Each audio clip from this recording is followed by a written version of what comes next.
In this episode of SENSimilla, we'll be moving away from some of the canna-specific topics we're accustomed to discussing and really diving into drive.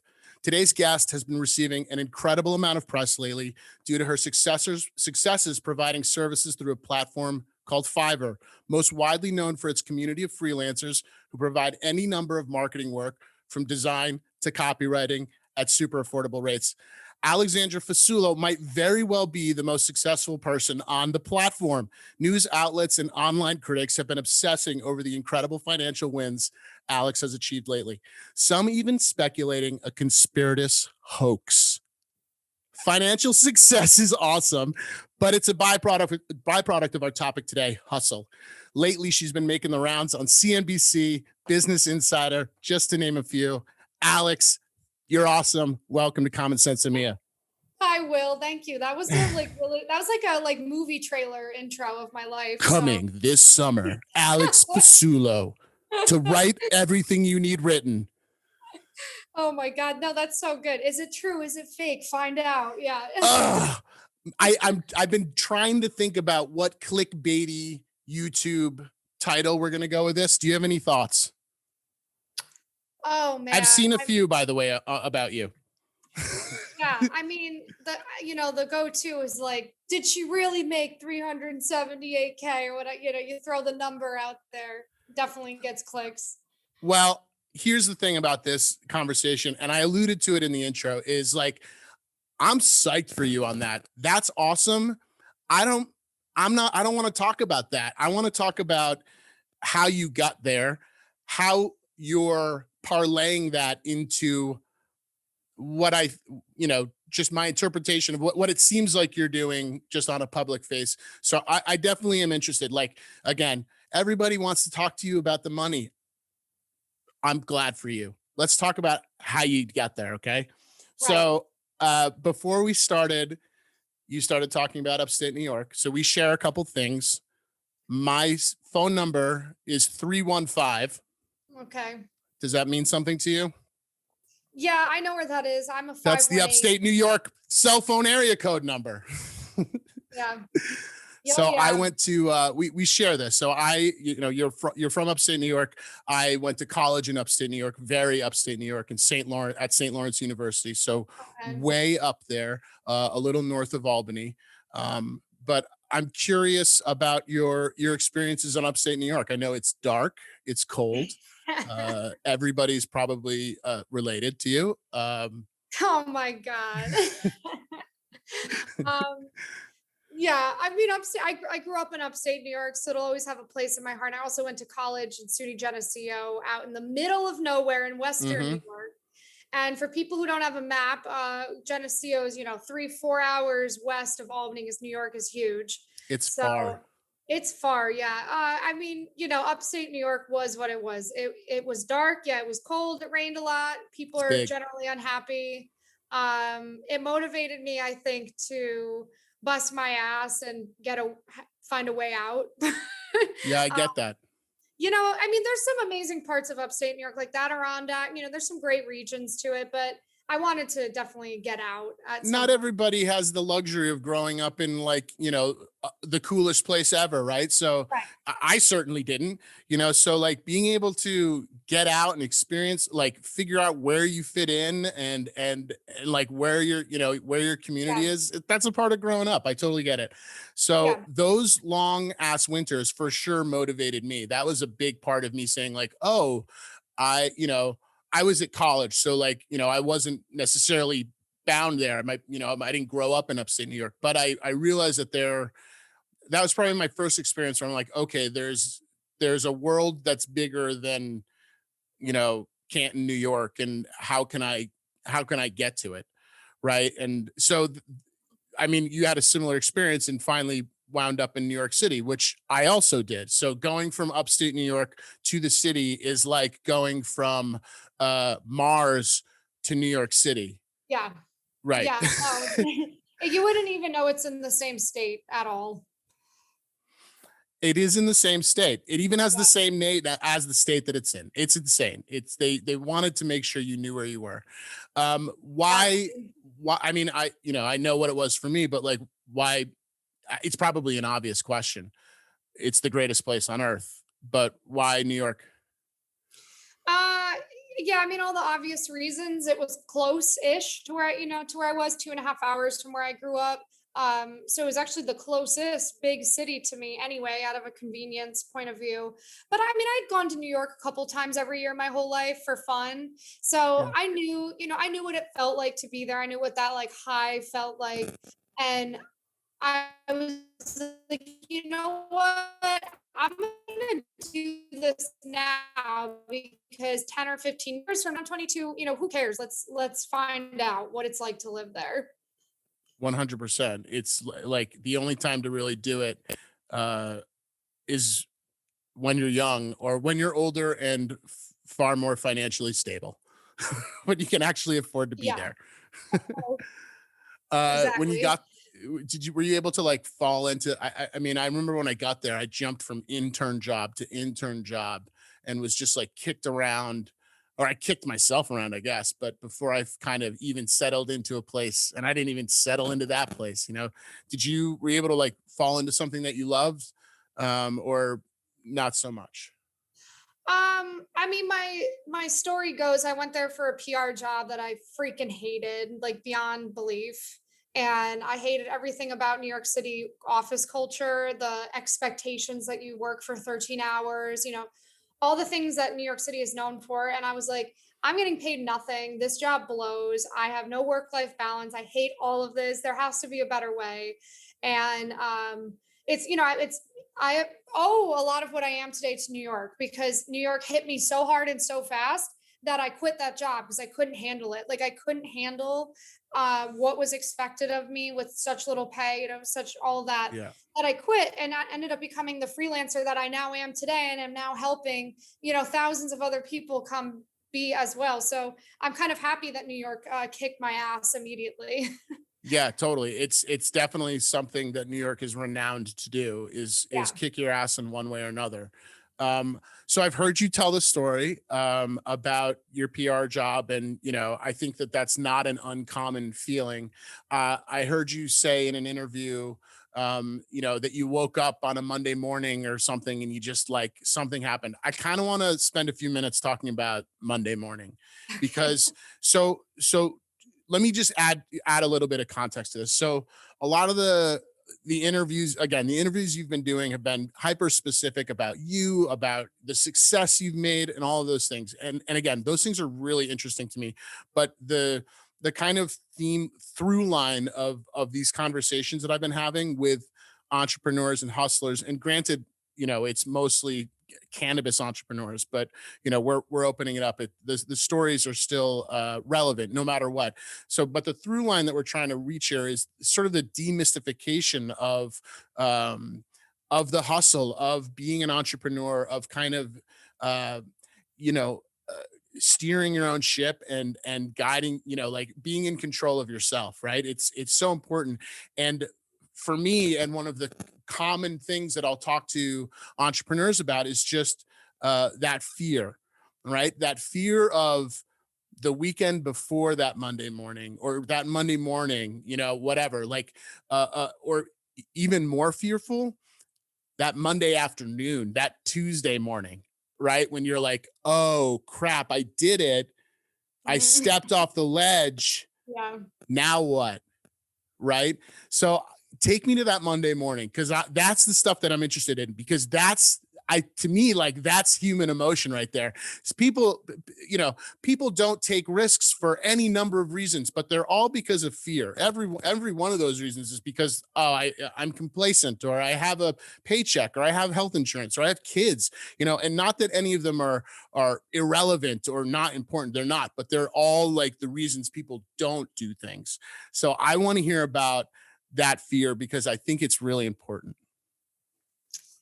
How was Yeah. that Monday? What was that Friday like? The Friday before, because you knew it. So I did, but I hadn't made up my mind yet that I was going to quit until that Monday. Like it wasn't a plan per se. I was miserable though. I was Yeah. miserable. So that Friday was actually the holiday party for the office. And that was the straw that broke the camel's back because I have a distinct memory of, the whole office was all women, which was another problem. There was no balance at all. And we were in this one bathroom, like changing into our like office or holiday dress. And I had like a dress on for anyone who hates on it. And I remember I like walked out in the dress, and the older women who were managers, who were like late 20s, early 30s, were like, "Oh, is that what you're wearing?" And they like all started Ugh. laughing. And I was like, "Am I What? 14 in high school again? Like, what the F is this?" And I just remember just like looking at them like, this is so not what I like imagined for my life.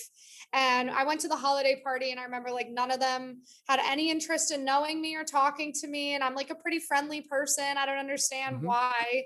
So me and my other friend, I ended up befriending another girl who they were also terrible to.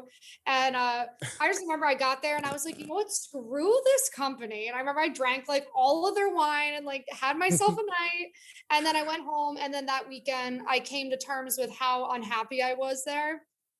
And I was going through my head, I was like, is this because I'm a spoiled millennial, like all the boomers say? Yep. Am I an ungrateful millennial? Or is this something more than that? Because I've always had a pretty good work ethic. Like, I'm not really someone who doesn't like to work. So then Monday morning came, and I actually got on the subway to go to work. And I stood across the street from the building, and I like literally like froze. And my body was just like, nope, nope, we're not going to do it. We're Wow. not doing it. And I was just like, oh, am I really about to be that person who sends that I quit in an email? Because that's not me. And then I looked at the building. I was like, no, that's about to be me. And I Yep. just walked right past the building, and I went in museums all day to like put off the inevitable, facing of what I've just done, in Yes. denial about it until about 11 p.m. that night. I finally came home from walking all over Manhattan, Mhm. and that's when it hit me that night. It was like 1 a.m. I was sitting on my bed, and it hit me of like what I had just done. Yeah. And, a lot of panic, a lot of not even anxiety, but I did also feel a little excited that I was free. Like that little bit of freedom was like addicting almost. I was like, Yeah. okay, like this is heavy, this is insane, but I'm not miserable though. I'm not miserable. So we're on to something here. Let's see, and then I'm sitting there, another hour goes by. I remember I looked down at my laptop, which was like under my bed. I had not used it in a while, and it had like dust on it. And I looked at it, and I swear, like if a little light bulb could be above our heads, like one went off Yes. when I looked at that, and I was like, okay, okay, I've I'm gonna had this exact experience where yeah. I even like maybe like went like this to make sure there wasn't a light bulb. Yeah. Yeah, exactly. Like, and it was almost like it was glowing. Like I'm in Harry Potter or something, and it's like glowing. So Mhm. it's like a charm. So I pick it up, and I'm like, okay, I think I'm doing something right now. Next step, Alex, what else is making you money right now?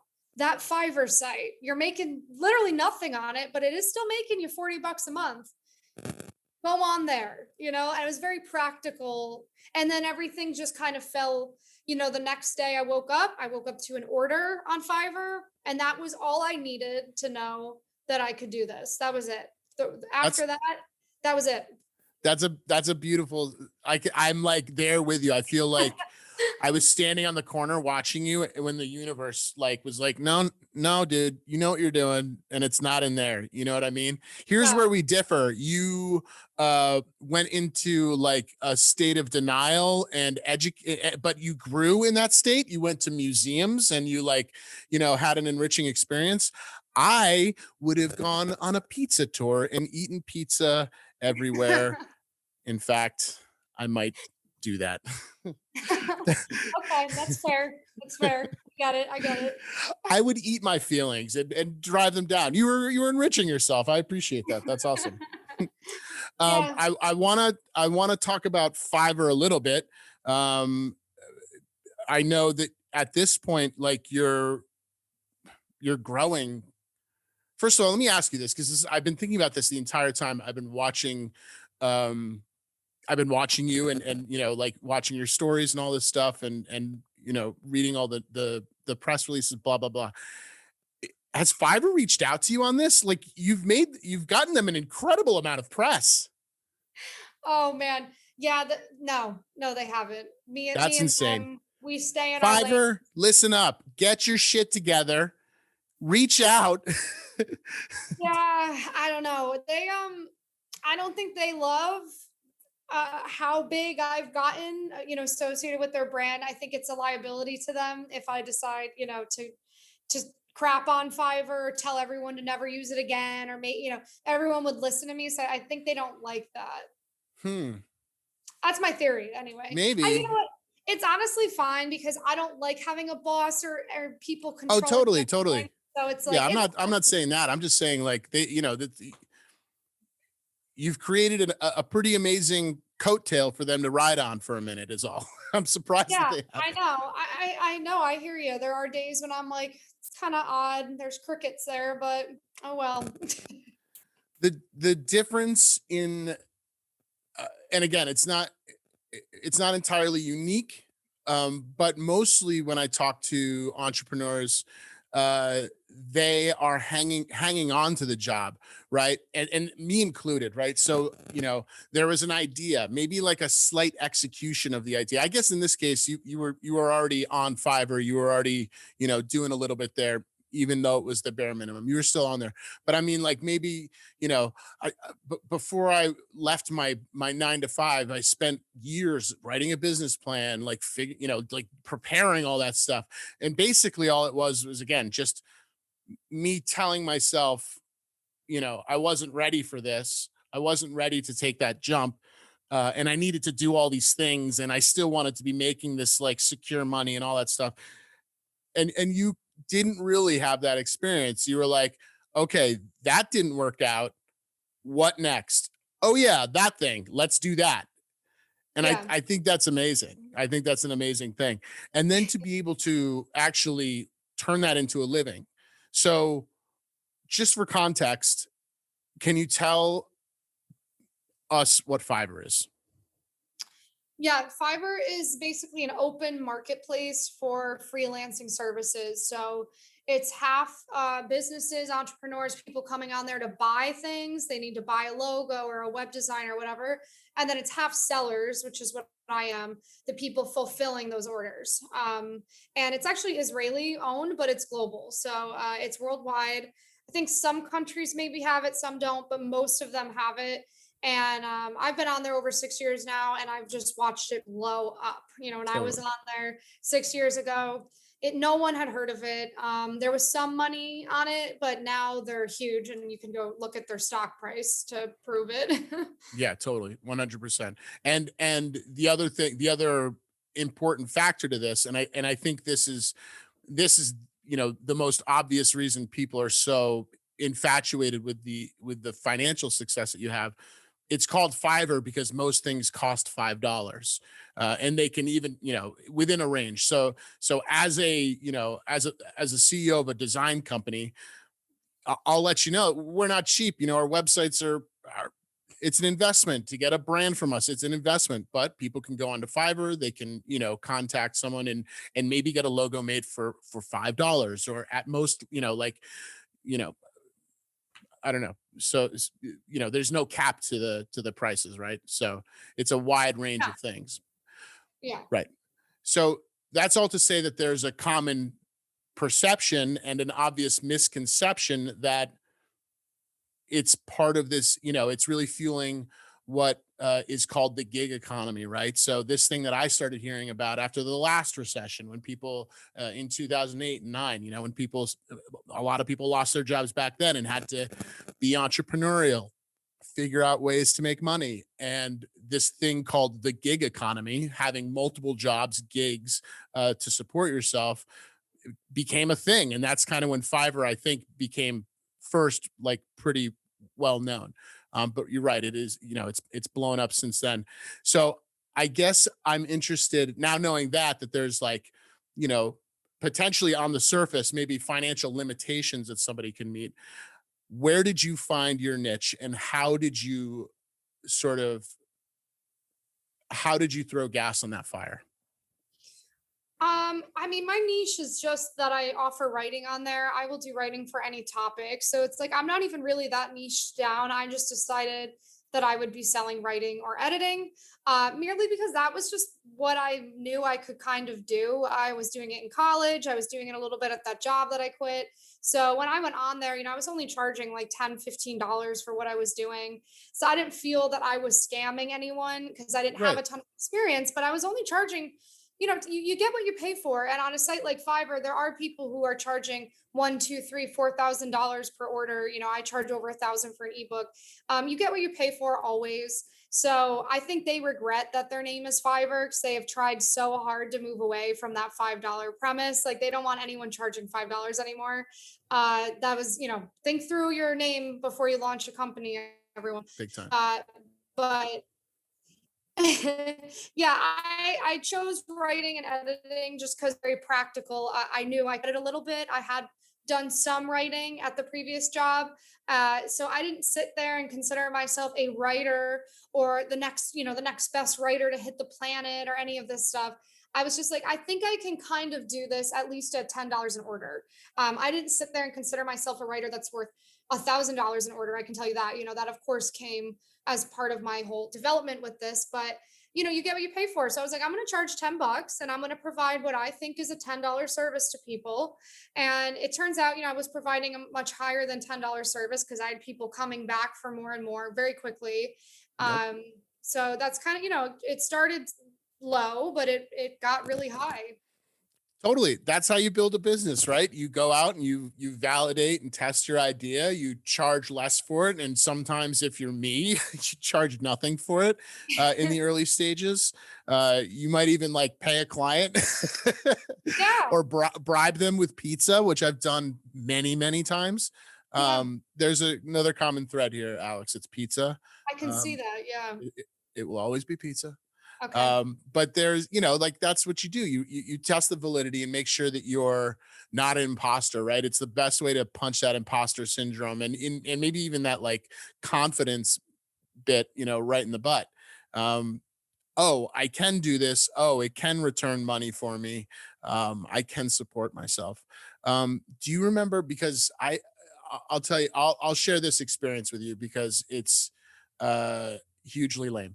But I can remember sitting in my car closing not the first deal for my company, but like the first and I the first meaningful deal, meaning like not that those previous clients weren't meaningful, but the first like deal where I was like, oh my God, like I can do this. And like maybe Alex, a tear rolled down my cheek. Maybe there was a bit of emotion there. I'm not gonna say it's not on video, so I can't confirm, but I remember feeling hugely emotional and validated that uh I don't have to rely on a boss. I don't need to Yeah. like I can do this myself. Do you remember what that gig was for you? I don't remember like who the exact client was because I have a high volume of work that I put out each day. So I have anywhere from 5 to 15 clients. What was that moment where you were like, okay, I'm okay? I think it was really the day after or 2 days after that I had quit. I opened a few services on Fiverr more than what I had, and it was in those 2 days when I had one, two, three orders come in. People willing to pay me $10, fifteen Yeah. dollars. Um, People would say, "Oh, well, how'd you know that you had made it then?" And I was like, "I don't know, but I just did. Like, I just saw that. Yeah. I was able to bring that to me. What more could I do? I've only been trying to do this for 2 days. Let's see what happens if I try for 2 years." And that was when yeah, that's when I knew I was like, I can do this. I can be self-sufficient. I can make my own money. I don't need a boss to hand me a check. Everything we've been told is a lie. Like, I'm gonna go find out. And it was really only like 2 days after. That's so amazing. I'm so happy for you because for me it was like an excruciatingly long Yeah, amount of time. But I think that's probably why it was like it hit me because I was like, I'd been working up to this and preparing and really believing in the thing that I thought I could do. And yeah, then finally someone else believed that I could do the thing I thought I could do and was willing to pay for it. And I just remember being like, yeah, the matrix just unplugged. And I was like, Yeah. oh God. Oh, thank God. Yeah. Yeah. But It's not always really. Thank painful. myself, right? Thank yourself. Like, like that was your hustle, that was your initiative to do it. Um, Yeah. Such a good feeling though, right? It's everything. I think that feeling is almost addicting. Like we're all addicted to it a little bit. Oh, hell yeah. 'Cause it's like that dopamine hit of conquering something that all by yourself. It's even a bigger, hit than if you make a little win at if you make a win in an office environment. That's awesome, of course, but you're still that win is being donated to someone else, to some other company, to some other boss. When you have that win by yourself, like it's your win and nobody else's. I love that feeling. And Yeah. that's very, very appropriately articulated. Like, yeah, it's your win, you own it. And furthermore, like it's your failure too, right? And that's Yes. just as important. Like not figuring it out, which is okay because most of us like swing a bunch before we hit anything. But like even, taking your lumps when those times come are super important because I mean, just recognizing them and shifting is like the wins are just as important as the losses. Obviously the wins are better. I'll tell you Yeah. what, for me is the dopamine hit for me hits because QuickBooks has a app and the notification of an invoice that got paid, it's like, yeah. Yeah, that's nice. That's nice. Yeah.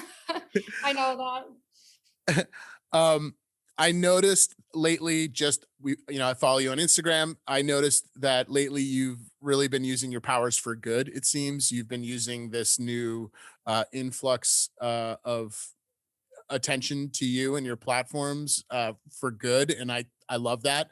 For sure something I aspire to do, making content like this, encouraging entrepreneurs to be entrepreneurial and let them know that it is scary, but that's okay. Can you you're not keeping any of your successes a secret, and I'm kind of curious about that. What made you want to be so public about this thing? Yeah, I mean, it's funny is for the first really 4 years of this, I wasn't public about it at all. I didn't post about it at all. If you go look at my Instagram, it's just like a picture of me with like a water bottle, like at a music festival, just saying like, "Hey guys," like I didn't share any of this with anyone for the majority of this. So it's actually new that I'm being so public about it in like Sure. the last 2 years. I mean, I started sharing it publicly because the cat was out of the bag when these magazines started covering my story. It's like it's here now. It has arrived.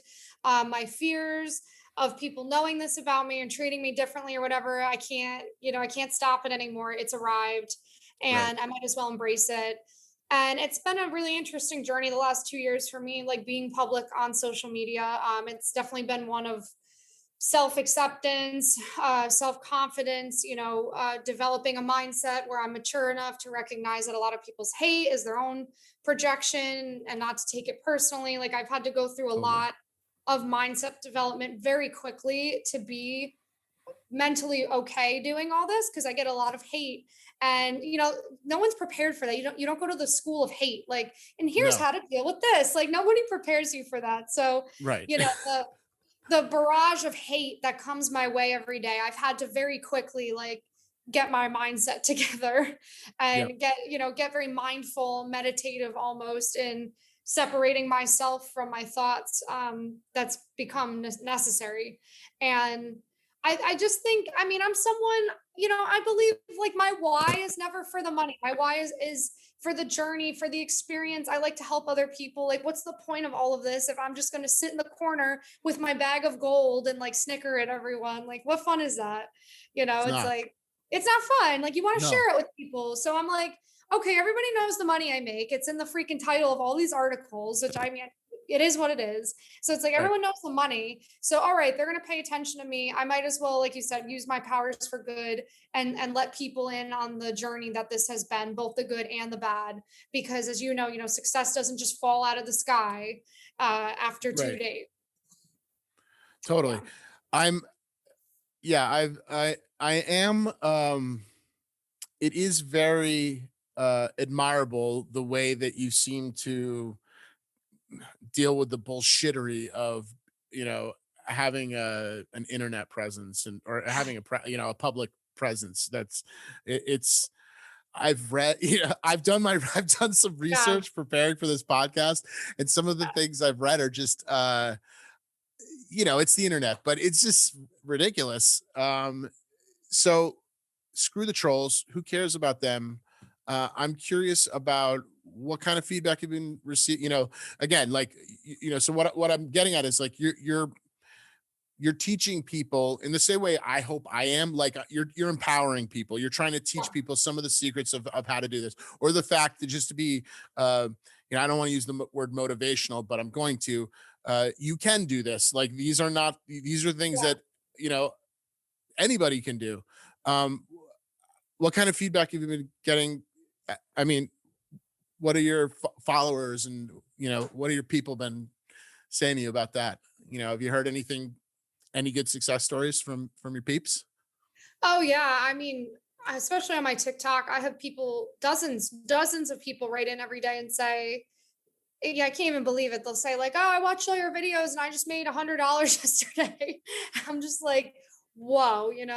I have so many people tell me that they're having success now. Actually, I just had one of my favorite comments. I just read it before this, and it was a guy wrote, "Hi, Alex. Not a freelancer, not a writer, but your videos pump me up so much. I just signed up for a triathlon, and I've been too afraid my whole life. And after watching your videos, I just signed up." I was like, that makes me want to cry.